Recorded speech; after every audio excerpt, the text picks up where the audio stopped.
Poke the Bear is brought to you by PrizePicks. And welcome into Poke the Bear, episode 312, presented by PrizePicks. My name is Conor Ryan. Once again, we are joined by the esteemed Ty Anderson, Ready to the Sports Hub. Ty, how you doing? What is going on today? How are we feeling? Doing well. I don't want to say that the vibes are completely off, Ty, considering where the Bruins were a week ago when they traded quite a few important pieces on this team. But you look at where exactly the Bruins are moving on from here after that game on Thursday night, a game that Nikita Zadorov said on Nesson before the game was the game of the year, wasn't able to get the job done. All the momentum from those wins over Tampa Bay and Florida snuffed out just a little bit. What was kind of your main takeaway from the Bruins unable to carry that momentum over into that game against the Senators? Yeah, I mean, it's kind of another chapter in the story of what this team has been. You know, every time you think that they're turning the corner or there's something to build on, they have a really rough outing for one reason or another. And, you know, I think it's very easy to blame the goaltender, which I'm sure we're going to talk about in a little bit here. But I do think that, you know, Ottawa looked like a team that was like, this is a playoff game. We're ready to go. We're ready to go. And the Bruins were not on that same level.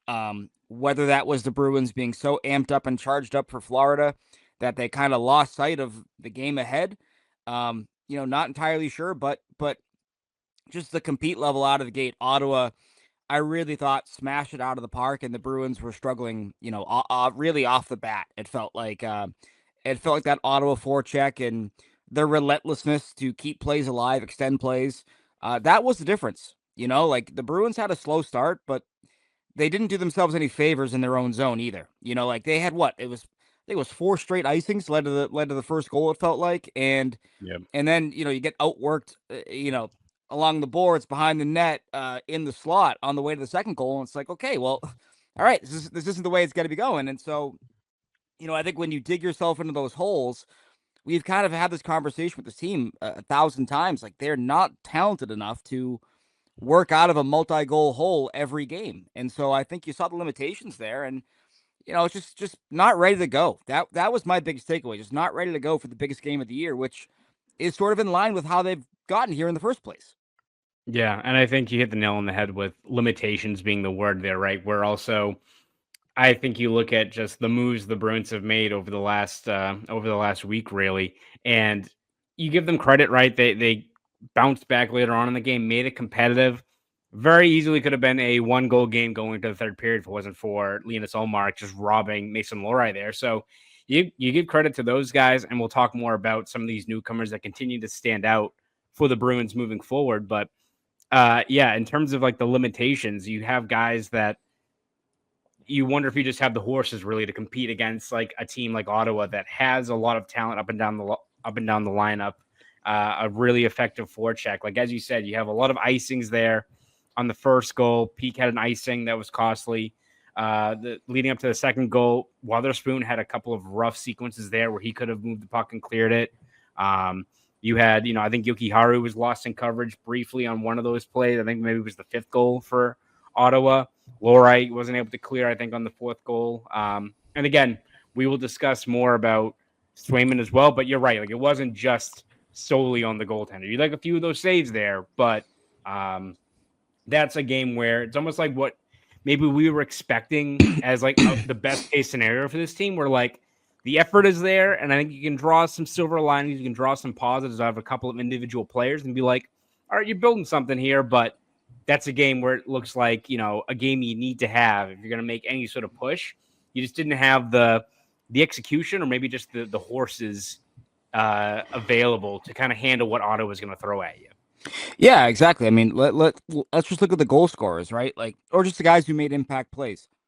All right, who's your version of Tim Stutzel? Who's your version of Drake Batherson, of Shane Pinto, of Riley Gregg? Like who are your versions of that, and are they playing up to their level right now?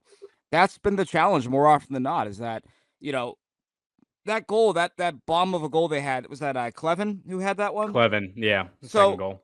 Mason Lohrei can do that for you, but if he's getting stopped by Ullmark at the other end, who's the other defenseman you can lean on to create that kind of offense. Whereas Ottawa, they have Jake Sanderson. They have there's another guy from the back end there in great offense. Shabbat. They have Shabbat, obviously. Yeah. Like, kind of forget about him. You kind of do. I think he's kind of. You know what's funny? Dipped up. It's one of those things where people bring up 2015. They bring up the draft, and they start naming guys, and they're like Kyle Connor, and I'm like, yep, Matt Barzal, sure.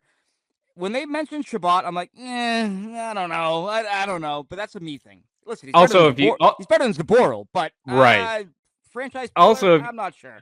Also, if you take Shabbat, doesn't mean maybe it means you're taking someone else other than Charlie McAvoy the next year. So, yeah, that's not saying we're doing revisionist history on this one. Still sucked, everyone. Don't worry, we're not saying that. But there was a few other guys that would have maybe fit in. Hell, I said like back then. Now we're just talking about 2015 draft. If you took like Travis Konechny, you probably win in 19. Like you just need like another middle six guy. And I think Konechny's a good player, but like he's a guy that's not going to be a Kyle Connor 40 goal guy. Essentially another DeBrusque-ish player, and you're cooking. But alas, I digress. The one that I don't think gets brought up enough is Eriksson Ek. That's the guy you want to talk about Bergeron 2.0 and a guy that you would love. That's the guy for me. It's Eriksson Ek. Yeah, exactly. And that is what it is. Alas, what can we do?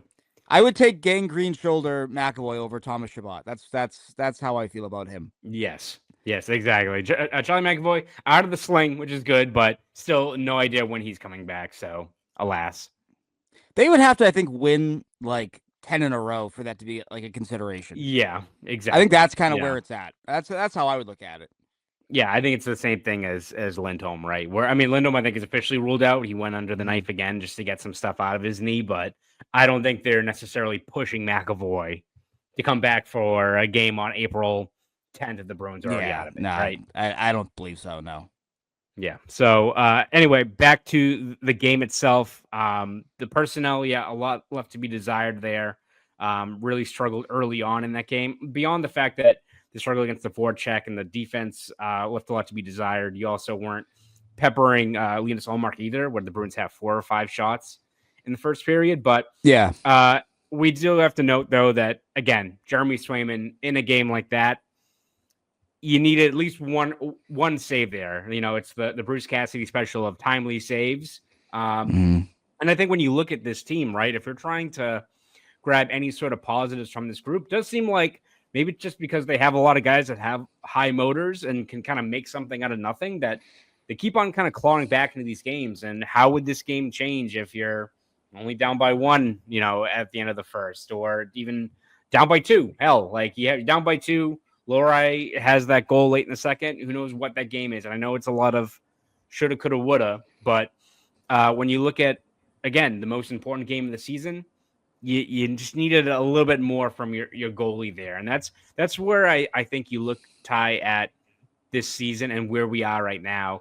And you're kind of going in with no expectations, right? Like maybe the expectations were raised a little bit because you beat Florida and Tampa, where you're like, oh, maybe they can make this interesting.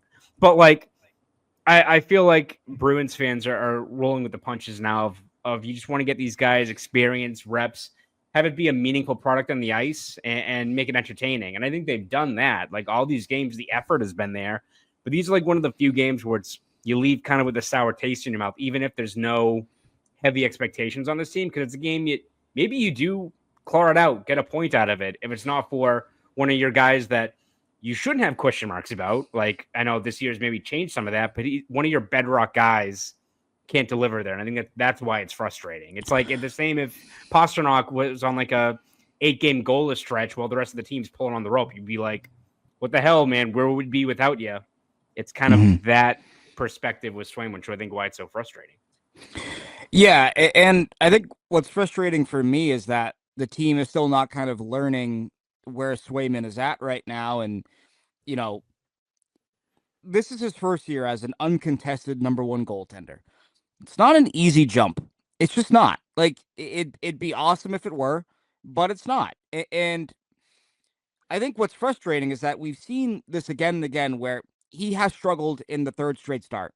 It's been the case all year long. I'm pretty sure the last time he won his 3rd straight start was the Florida game. No, I think the Tampa game, I want to say. where he made 43 saves. And okay, that's awesome. That's great. You win that game. But the Ottawa game in Ottawa the last time around, they lost 6-5 or whatever. That was the third straight start. The Islander game where they lose 2-1, not totally his fault, but also not his best game. Gave up, I think, 2 goals on 19 shots, I want to say. That was his third straight game. And then last night, okay, he's not good in the spot right now, guys. He's now 3-7-2 in that spot. He has an .882 save percentage in that spot this year, and you got $3 million on your bench. Play the $3 million guy, especially Connor. The last time we saw Korpisalo against Ottawa, he had a shutout. Yep. Like, go with the matchups, go with the trends, go with what you're seeing. And this is my big complaint. I think I said this on the deadline show we did. If you're not going to play Korpisalo, trade him. Because if you're only going to use him once every 5 games, once every 4 games, okay, I can deal with DiPietro getting that game or Bussy getting that game. I don't need $3 million on the bench 80% of the time. That doesn't work for this team.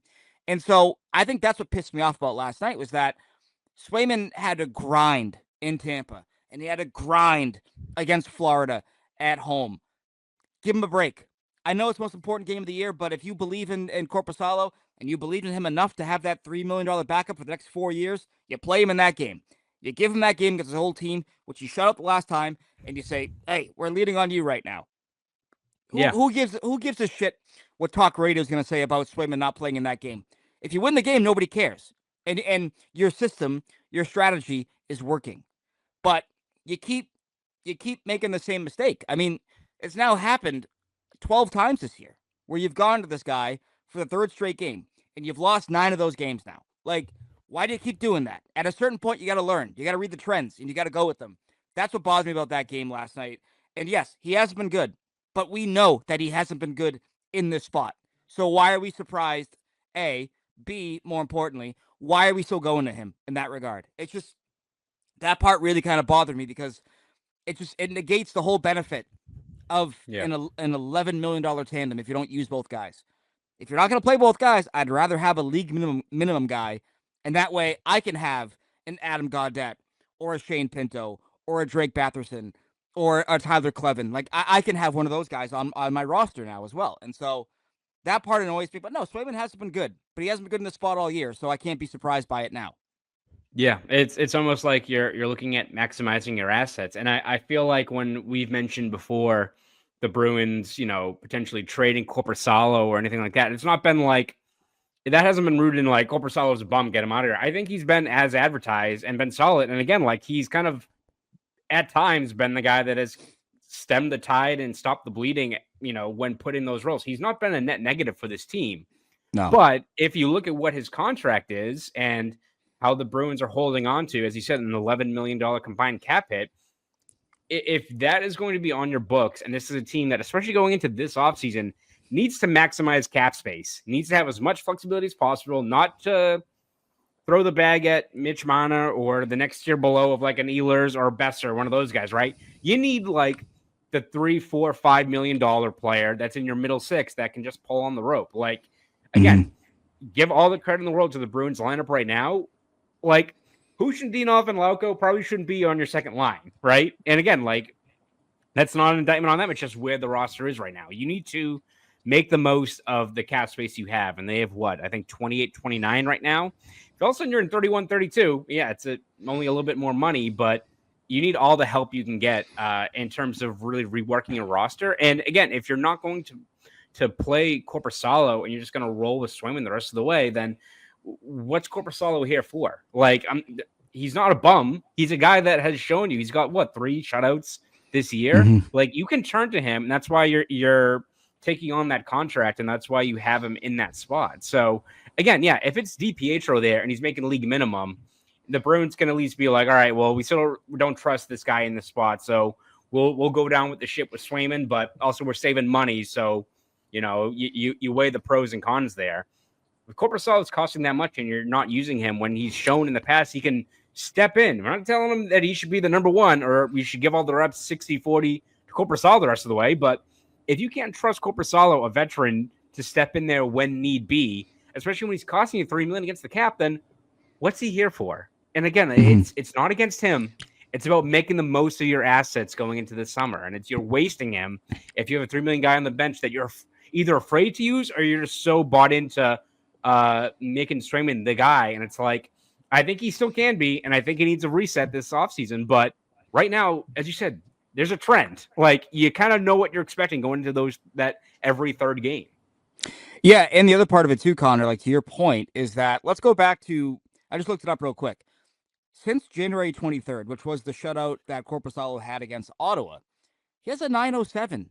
Play that guy. Why are you not playing him? Why are you afraid of playing him? He was 20 of 22 against Carolina before the puck was on Seth Jarvis's stick right between the circles with 15 seconds left. Like, what can he do there? That's a great player with a great shot and a great chance. The game in Pittsburgh, 31 of 33. And one of those goals was an empty netter, a 6-on-4 advantage, I believe, for the Penguins. Like you look at his last two outings and you're getting good results. Why are you afraid to go to him? Like you are, this is an indictment on Swayman to a certain degree. Yeah. But like those guys have been neck and neck for a little while now. It shouldn't be a 13 starts to 5 starts since January 23rd. Like, right. That's way too high of a variance there. And like, I think you got to get it a little bit closer to even right now because the guys, they're playing like they deserve it. Make of that what you will. One guy's playing like he deserves less time. The other guy's playing like he deserves a little bit more. And I think Swayman on the whole, I think the last 2 games, and this is why this conversation is so frustrating and so annoying, is that I think the last 2 games, I think Swayman had been really good. But now we're back to he sucks. He's a bum. He's this, he's that. Because the third start, and it wasn't good. And that's the annoying thing, is that it seems like Swayman and the Bruins cannot get out of their own way this year when it comes to the narrative surrounding his game. And he's yet to break through it. But also, I think the Bruins continue to make the same mistake with Swayman in his deployment this season, I would say. Yeah, no, very frustrating when you feel like, especially right now at this stage of the season, if you are trying to make some sort of a push, it's about surviving and advancing. So if it's every couple of games you're putting in Korpisalo and he gets you a gritty win, when usually that's where your momentum halts. You get 2 wins, back to square one. It feels like that's been a trend all year long. If you roll with Korpisalo in those spots, gets you a win, you carry the momentum forward, you're feeling good about your game. The wins are piling up, and also like it gets Swayman back into a rhythm, and also boost the competitiveness. Like we talk all about the goalie hug with Swayman and Ullmark.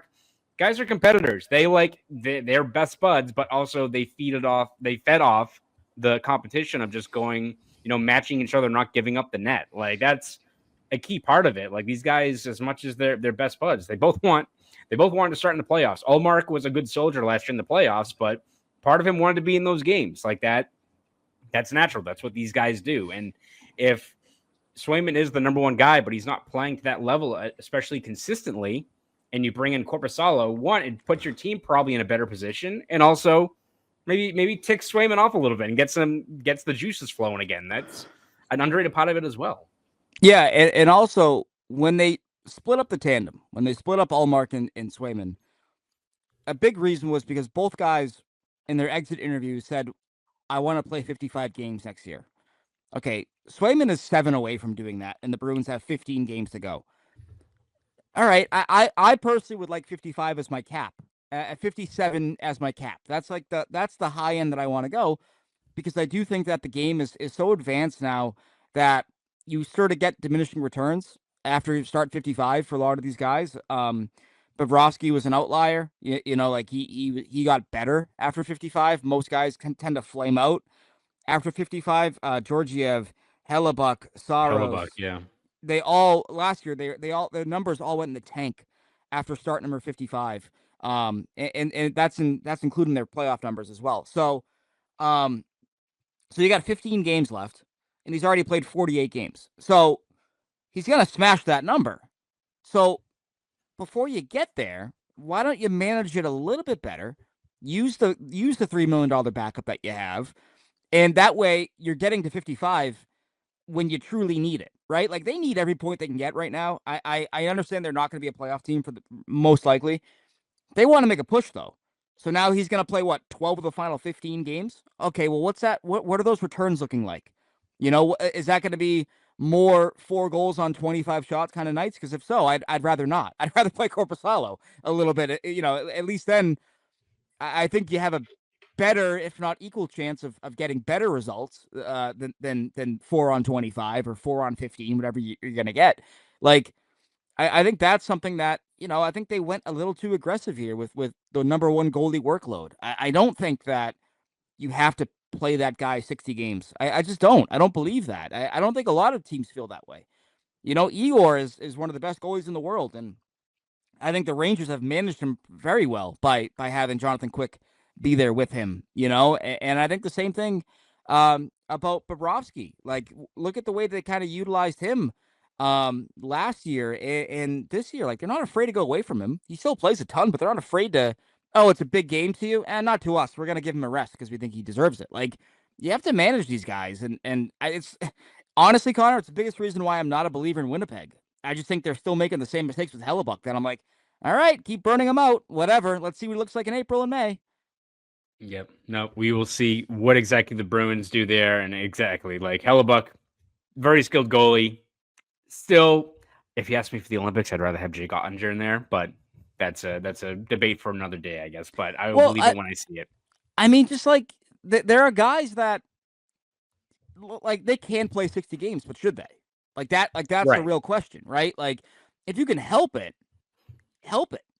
Get your guys some rest, get your guys some recovery. I think that's been a great part of what the Avalanche have done. The way they rebuilt their goalie room on the fly was really impressive. But I thought what was important about it was that, you bring in Blackwood, who I think is very underrated. I think he's a very good goalie. He's been on some bad teams, but like, you watch him and you're like, oh, this guy's good. It's like Marty Brodeur when he plays the Bruins. So he really is. But they bring in Wedgwood, and you watch how they deploy those guys. Like, you're getting number one goaltender play pretty much every night, it feels like, for that team right now. A team that had no goalies the first, 2 months of the season, whatever it was. I think that the teams that have success, like, they're not afraid to use their backup. They're not afraid to have more of a platoon, and the playoffs come, and their 1A is at 100%, whereas some other teams' uncontested number one is at 70%. Makes a difference in a 7-game series, in my opinion. Yeah, no, absolutely. So we will see what the Bruins do the rest of the way. You'd like to get a few more stats for Korpisalo, but Bruins seem pretty set in their ways right now, even if it is a little bit puzzling. Ty, we're going to talk more about the newcomers on the Bruins team, but before we do that, take a quick break here from our good friends over at PrizePicks. Football season might be over, but there's still plenty to look forward to on the sports calendar. So hit the ice this season with PrizePicks, the best place to win cash while watching your favorite sports. With over 10 million members and billions of dollars in awarded winnings, PrizePicks has made daily fantasy sports accessible to all. You just pick more or less and at least 2 players for a shot to win up to 1,000 times your cash as you run your game all season long on PrizePicks. Sign up today and get $50 instantly when you play just $5. You don't even need to win to receive the $50 bonus. It's guaranteed. PrizePicks is the best way to win real money this hockey season. Think Connor McDavid will get more than 1 goal next week? Will Austin Matthews hit for more than 5 shots on goal? Make your picks in less than 60 seconds and turn your sports opinions into real money all season long on PrizePicks. Don't miss your chance to cash in as the league's best fight for playoff positioning. PrizePicks puts their members first, so all withdrawals are fast, safe, and secure. When my picks hit, I can get my money in as quick as 15 minutes. On PrizePicks, you can mix and match player projections from different sports. Combine your favorite hockey players with players from baseball, basketball, esports, and much more. There's really no shortage of ways to participate in PrizePicks. This week, I'm looking at the hockey board and selecting David Pastrnak for more than 1 goal and Brady Tkachuk for more than 4 hits. Really that easy. So download the PrizePicks app today and use code CLNS to get $50 instantly after you play your first $5 lineup. That's code CLNS on the PrizePicks app to get $50 instantly after you play your first $5 lineup. PrizePicks, run your game. Shout out once again to our good friends over at PrizePicks. Ty, again, Bruins come up short, 6-3 to Ottawa, but I think once again you're seeing some of these new faces, these new additions to this team continue to stand out. And we can look at a few different guys, but a guy that I continue to be impressed by, Marat Khusnutdinov, who I don't know what the hell they were doing with him in Minnesota. Their deployment of some of their players outside of their top 6 seems very bizarre, but for a guy that is 22 years old, was putting up pretty good numbers against much older competition in the KHL at 19, 20, and then being in kind of like a Johnny Beecher role with Minnesota. I don't think he should be a top 6 guy, maybe, but like I think you're seeing what a player like that with his motor, with his skill can do as more of maybe like a third line guy moving forward. And again, it's only a few games, but I've really been impressed with a guy like that who just through his motor and his craftiness makes things happen. And shit, man, you do not have a lot of guys on this Bruins roster, especially up front this year, that can kind of do that. That have to, like, it feels like this team has to work so hard for its offense. And he's a guy that just through his skating and his ability with the puck on his stick is just making things happen. And it's so refreshing, even if it feels like it's such a thing that we should take for granted. Oh, 100%. I do think that, again, small sample size, as you noted, but this is what you want to see, right? Like, this is what this is about right now. We've acknowledged they're not going to make the playoffs for the most likely. So you have to find guys that can be potential fits for you moving forward. And I think that is a player, Khusnutdinov, who could be. It's really, he's so young too, right? And he's an imperfect player. I think we'd all agree. He's going to have some things that maybe you want to see more of, or you got to see here or there to truly buy in. One thing that's going to be interesting is his finishing touch. Like how can that improve? You saw it improve on Thursday night, the way he beat Allmark there, but that is going to be a challenge for him. But really shifty, really crafty, the way he can make plays from in tight. I think he's underrated around the net in terms of like, you think he's going to do this and he goes that way. He zigs when you think he's going to zag, plays like that. And so I think that's something that I want to see more of with him. But I think what's important about it, and something that Don Sweeney alluded to, is that like they're getting away from their traditional mold, so to speak, of like, this guy does this well and he's big and he can forecheck, and it's like, okay, well, what about speed and skill? Like, you need some of that. And so it may be that we were just so held hostage by a slow team that had very little skill, but he's a breath of fresh air in that regard. And I think what's interesting about a guy like him is that I think he could hack it with Pastrnak. I also think that he can bring some goodness out of Elias Lindholm. You see that play that leads to that goal on Thursday, and you're like, okay, like that's cool. Like Lindholm is not going to be what the Bruins paid for. He's not going to be an $8 million center. He's just not. But can you put him in situations where his brain and his ability to know where to put a puck can maximize that line, so to speak? Like, I don't think he's going to be a driver, but can he still use his brain and his IQ to create offense, to drive his wingers? And I thought that was a great example of that goal against Ottawa. So I think he's fascinating. He's a player that I want to see more of down the stretch. I kind of want to see him in a top 6 role. I think right now he pretty much is, but like I wouldn't be against whatever you want to put that line is, right? It's like they kind of have like they kind of have 2 third lines, but right. I would almost be tempted, because this is a twofold theory for me. We can talk about this some other time if we want, but before I pay Geeky, I got to see how he looks on a different line. That's just kind of how I feel about it. Because like, if you're only good with Pastrnak, well, it's like, hey, remember Tyler Bertuzzi? Yeah, you know what I mean. Like, it's like, okay, like, we're gonna do that again. So if you could, I'd like to take Geeky off that line and put Khusnutdinov up there for a little bit and just see if you find something there. Like, maybe I think you'd have to hyper manage him a little bit in terms of the O zone minutes versus D zone, but like, that's something that I'd be curious about. And so, but I've liked what I've seen from him so far. He's been exciting player on a team that was not exciting. So I'll take it every day of the week. Yeah, he's one of those guys that I think Bruins fans really like, just in terms of it's easy to project, I think, what he could be, but also he's got different kind of ceilings as well. Like, you easily could be like the 4th line next year could be some sort of concoction of Castle, like Lauko and Khusnutdinov, and be like, oh, that group's pretty fast. They could have a couple of guys who could give you, Khusnutdinov could be a guy that can score a little bit more than he's done before, and that's a group that has a really high motor. But like, Khusnutdinov could be a 3rd line guy. If you want to put like Lindholm as to more of your defensive minded 3C, and people don't want to probably say that when you look at the contract, but that could end up being his role, depending on the rest of the roster shakes out. Yeah, Khusnutdinov could be like a third line guy if his production ticks up, but he also has the skill, as you said, to maybe be riding shotgun with Pastrnak and you really maximize his value as well. So it's a guy that I think you realize he's a guy that should be a lineup regular. And that's something welcome on this team that has not had a lot of guys that you can look at to the future and be like, yeah, let's pencil him in for next year.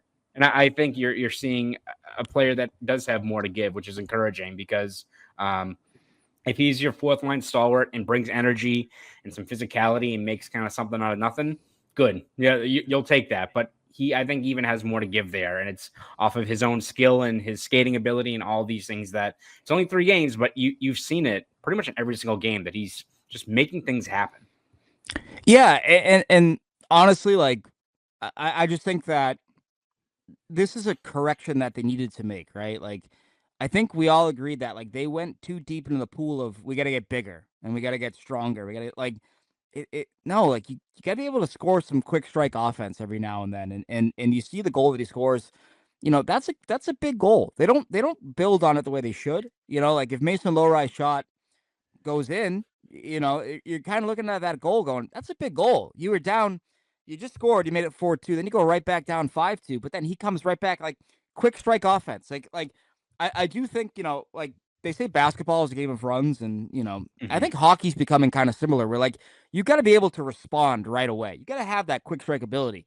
And I think players like that, like they can give you that kind of offense because of their natural speed and skill. And so if you have more of those players, you're able to erase deficits a bit quicker than you would be if you have to grind and grind and grind and hope that you draw a penalty and hope that you draw a net front look. Like they've just reconfigured their offense here a little bit to have much more of an ability to erase deficits or keep games closer than they could pre-deadline, in my opinion.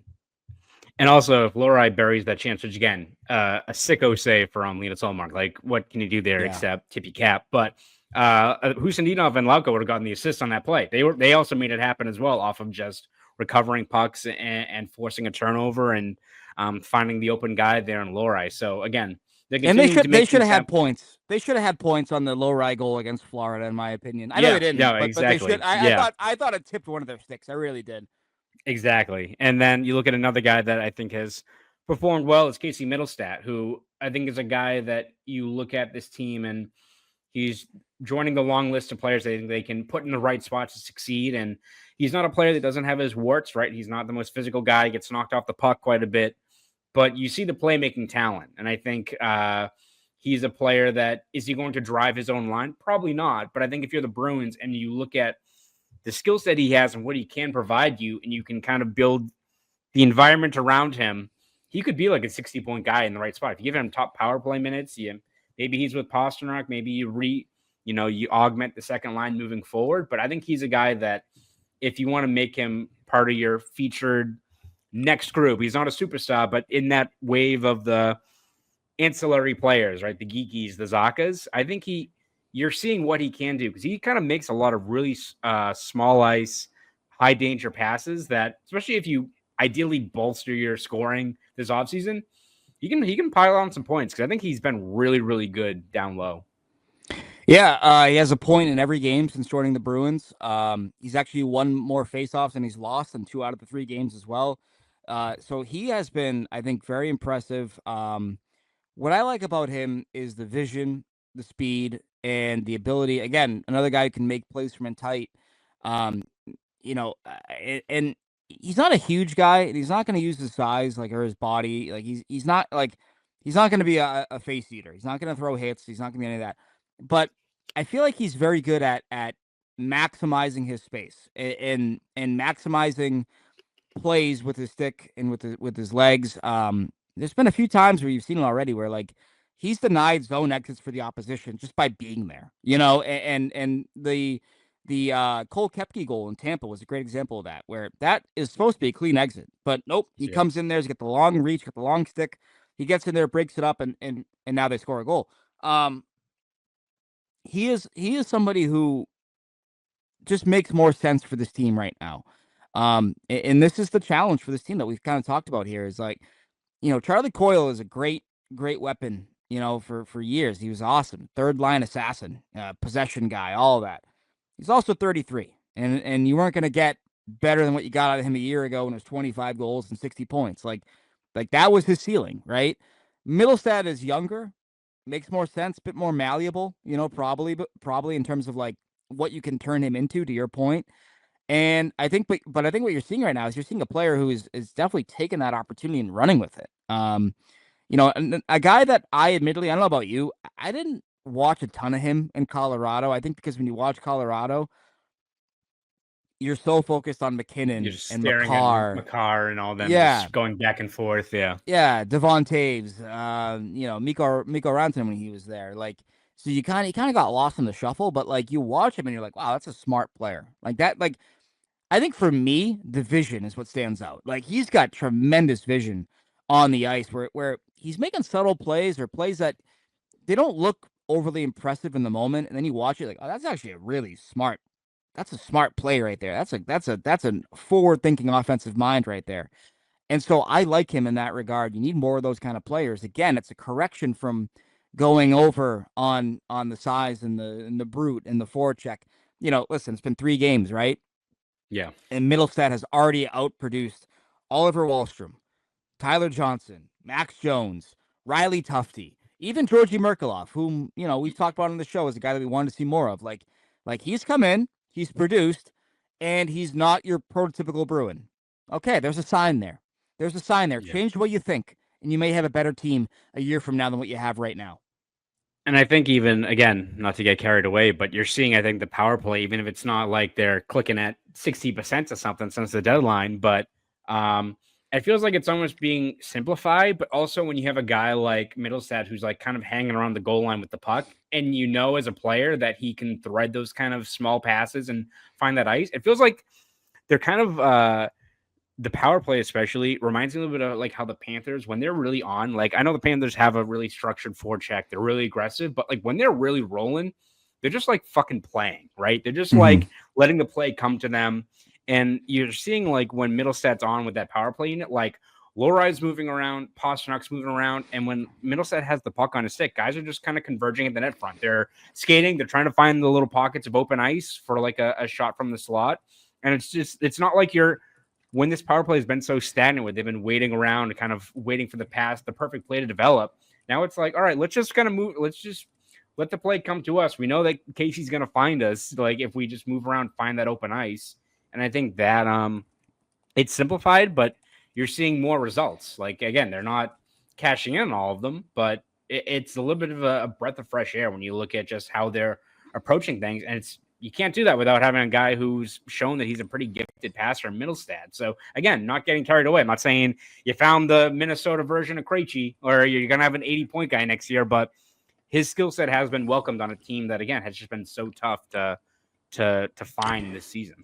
It feels like an intense overcorrection, but ultimately the right move. The way that they've gone off the size and the physicality and embracing skill, like they had to abandon their core principles to do that, and that takes conviction. That takes gumption, and so to do that, like hey, kudos to Don Sweeney for doing that, because that was the biggest thing that I was a little bit afraid of, was that, like, okay, they're not going to change the front office, but is the front office going to change how they view the game?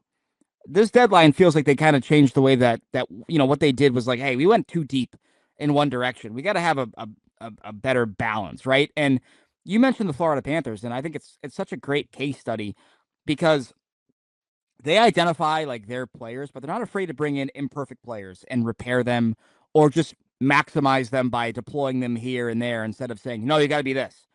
And it feels like the Bruins, with this deadline, bringing in the players they did, they've embraced the idea of, okay, yeah, he might not be a perfect Bruin, but like that's not a bad thing either, as we've learned this season. So I do like that's the biggest thing.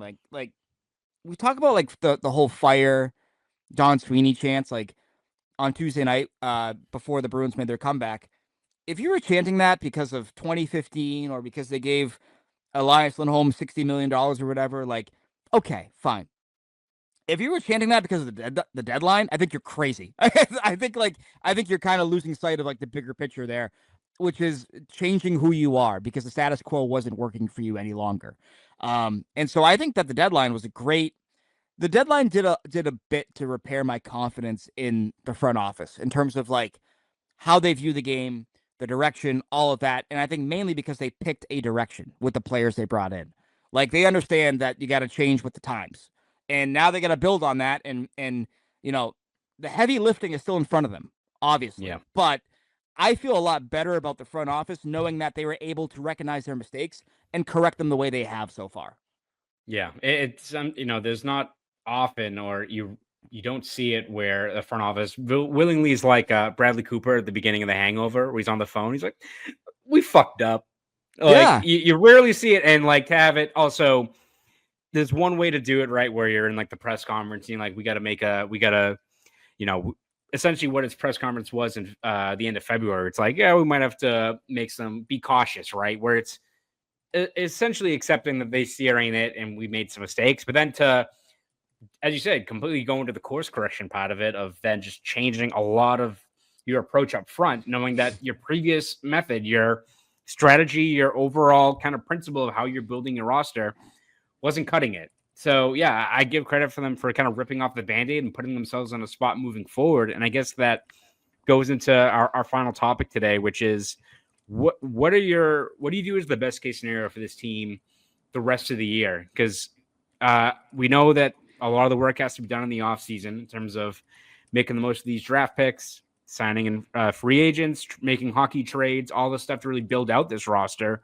Even if I think they have a good foundation for starting this retool now after making these deals, but I think probably this was more pertinent after the win against Florida, and we talked about this earlier this week with Evan on Poke the Bear. But where are you at with what you want to see from this team? Do you want them to make a push? What do you view as like on April, whatever the season ends, 16th or what have you? Where do you want this team to be to best maximize 25-26? It's such a great question because I do think that I think there are limitations to what you can do, right, in the NHL. I don't think you can move up the draft board from, say, 18 to 5, right? Yeah. I do think, however, you could move from 16 to 12 if you wanted to, 16 to 10. Like, I think you can move up 5 picks. You can't move up 10. Like, that's just kind of my general kind of feeling about the NHL draft. And I'm sure somebody out there can prove me wrong and some team has done it, whatever. But, like, I want to see them fight. I want to see them continue to play hard. Tanking hockey is not something I really think anyone wants to enjoy. And I also think it sends a bad message for the future. In terms of like, there are players that you want to see show something here. And if they lose, let's say 12 of the final 15, well, then those players didn't really show you much, right? I mean, if you're losing the games, like barring them losing every game 6-5, it's I don't know. That's kind of a hard way to live and a hard way to find out what you have there. So I want to see them compete. I think ultimately the best decision though is to not make the playoffs. But I like this team. I've had more fun the last 2 out of the 3 games than I have for the first 60 something. Like I just have. Like it's just been fun to watch a team that competes and plays hard and doesn't expect things to happen. They're going out and taking it. And I think that's what's been really impressive. And so I want to see that continue. If they go on a run and they sneak in, okay, whatever. Like I think they'll lose in 6 or 7 games, but I'm not going to complain about it because I do think that I want to see fight. I want to see guys dig in. You got some guys now that have a chance here to establish themselves as leaders that maybe they couldn't beforehand because the proverbial pecking order, they were 7 guys behind, but now now they're all top 5. You trade your captain, you trade 2 alternates. One of your other alternates is out right now with an injury.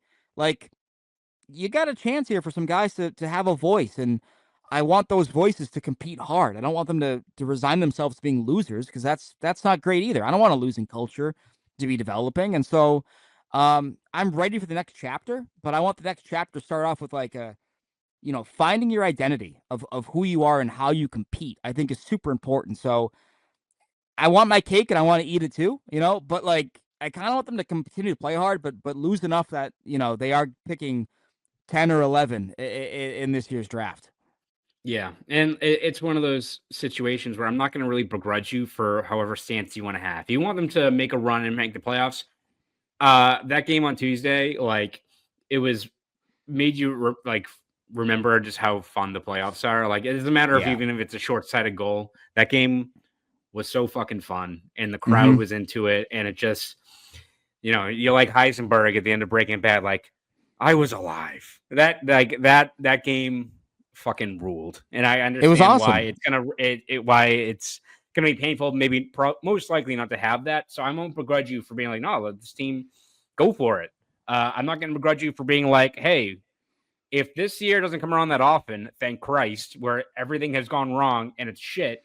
I want to be picking 6, and I want to get Denoyer or McQueen. Like I want to have a crown jewel out of this shit year as well. I won't begrudge you for that either. I think I'm in the same boat where I want you to get a ideally top 10 pick, but I want you to be competitive. I don't want it to be you drop, what do they have left? 15 games. I don't want you to drop 12 out of 15 and breakup day. Everyone's like, I think fucking Christ this year's over. Like we'll start over. Yeah. I'd rather it be like, guys, you fought to the end. You get downside of playoff contention April 9th or 10th, and guys are pissed, but you're like, we got something here. Like we showed a lot that we didn't go down. We went down swinging. We've got the ways to get better this offseason. It's like, you just don't want that bad mindset or that complacency or that, all right, well, it's part of the process, so we're supposed to lose. So on to next year. You know who's been on to next year for a fucking decade is like the Buffalo Sabres. You know, like you don't want that complacency. And that's not saying that like just because they now lose to Tampa on Saturday and they go on the West Coast, get their ass kicked, like that's going to be locked in and that mindset's going to fester. But I think it's all about just keeping up that standard and having guys that are hungry and willing to prove people wrong. And I think you've got guys in this room now that, whether it's the Zadorovs or even guys like Lauko, or players like this who I think embrace the underdog and are like, you know what, fuck you. Like we're gonna make the most of it.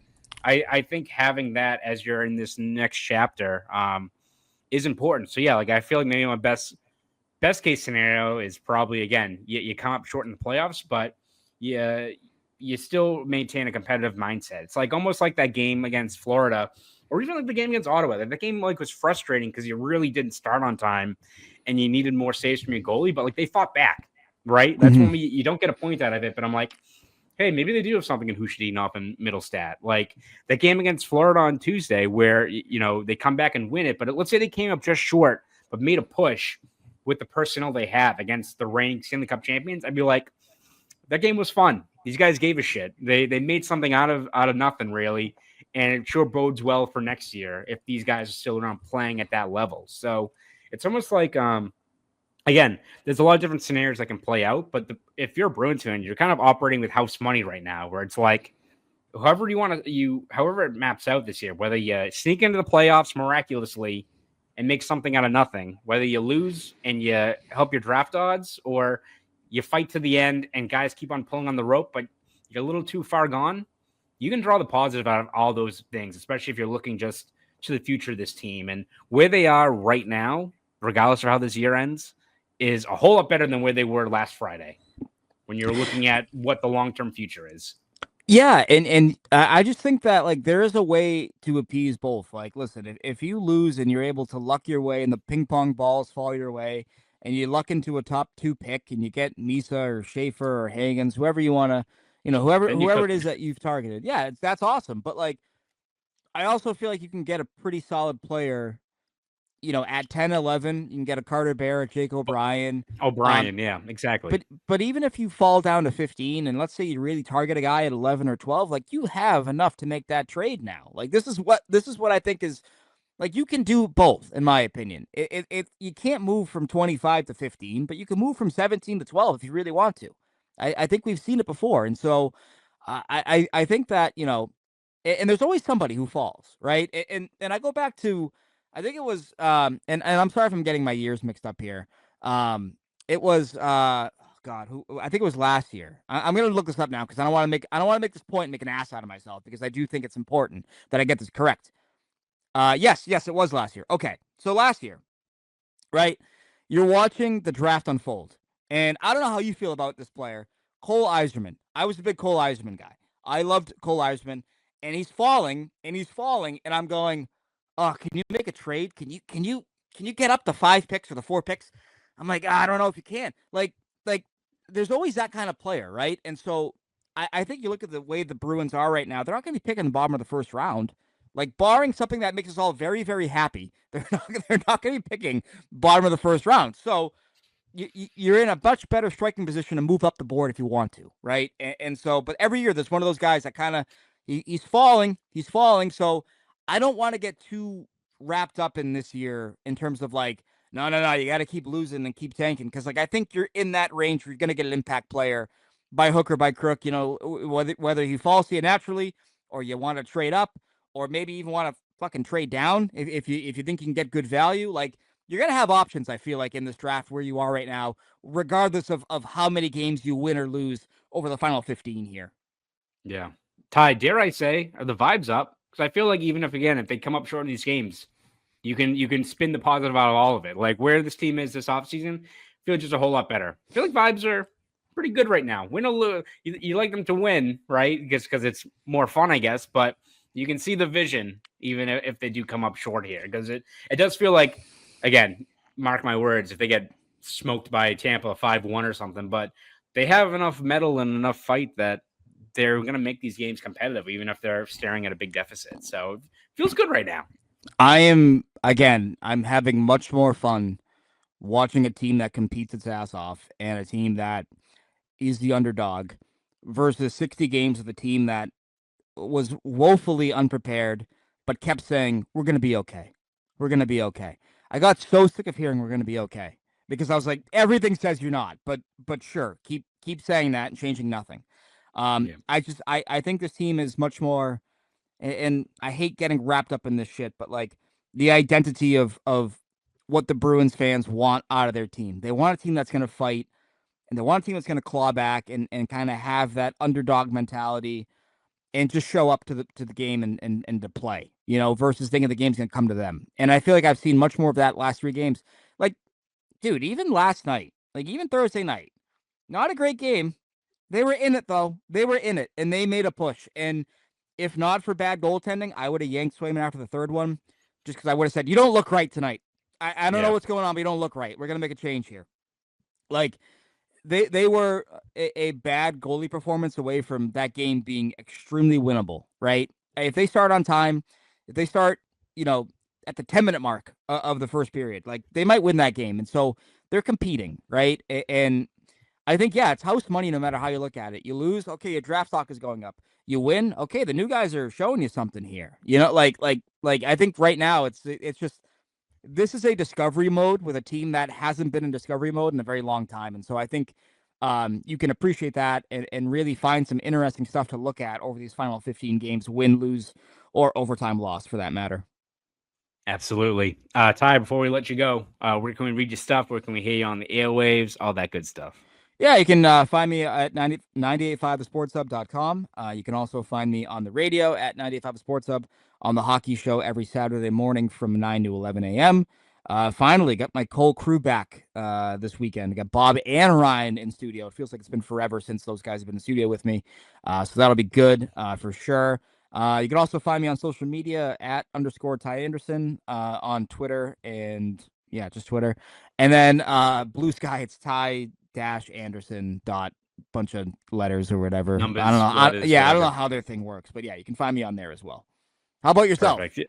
Yes, you can read my stuff over at Boston.com and the Boston Globe. We have covered every step of the way the remainder of this regular season and going into what will be a busy offseason. You can also find me on Twitter, X, whatever you call it, at Conor Ryan _93.